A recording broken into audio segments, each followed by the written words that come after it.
n இன் மதிப்பு காண்க. அதாவது இப்படி சம் ஆஃப் டோட்டலில் கூடுதல் இருக்கும்போது அதுக்கு நம்ம ஃபார்முலா என்ன, n into n plus 1 divide by 2. சரிங்களா? அது எவ்வளோ?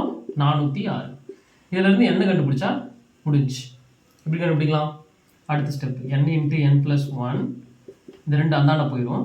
அப்போ பெருக்கல் 2 812. இந்த n உள்ள கொண்டு போகலாமா? n ஸ்கொயர் ப்ளஸ் n, இந்த 812 ரெண்டாவது கொண்டு வந்துடலாம். 812 ஈக்குவல் டு 0. இப்போ இந்த 812 ரெண்டு நம்பரால் பெருக்குனா நமக்கு மைனஸ், ஏன்னா மைனஸ் இருக்குது, மைனஸ் 812 வரணும். கூட்டும் போது 1 வரணும். எனக்கு முன்னாடி இல்லாதனால 1 வரணும்.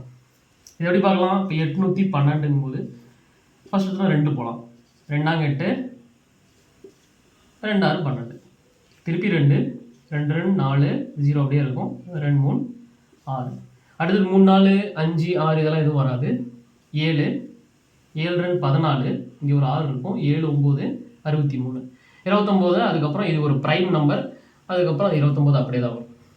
ஸோ இதெல்லாம் பார்க்கும்போது 7 2 14, 14 2 28, அப்போது 28 பெருக்கல் 29. 28 பெருக்கல் 29 எத்தனை வரும்னா 812 வரும். ஸோ அப்போ 28 29 இங்கே போட்டுக்கலாம். இங்கே என்ன அப்படின்னா ரெண்டத்தையும் பெருக்கும்போது மைனஸ் 812 வரும். அப்போ ஏதாவது ஒரு நம்பருக்கு நம்ம மைனஸ் கொடுக்கணும். அதே ரெண்டத்தையும் கூட்டும் போது நமக்கு எனக்கு முன்னாடி என்ன 1 தான் இருக்குது, 1 வரணும். அப்போ 1 வந்து ப்ளஸில் இருக்குது. அப்போ ப்ளஸில் வரணும் அப்படின்னா என்ன பண்ணணும்? சின்ன நம்பரில் நம்ம மைனஸ் போடணும். அப்போது 29 மைனஸ் 28 எவ்வளோ வரும்? 1. ஸோ அதாவது இங்கேயும் நமக்கு ப்ரூஃப் ஆயிடுச்சு. ஸோ ரெண்டுமே ப்ரூஃப் ஆயிடுச்சு.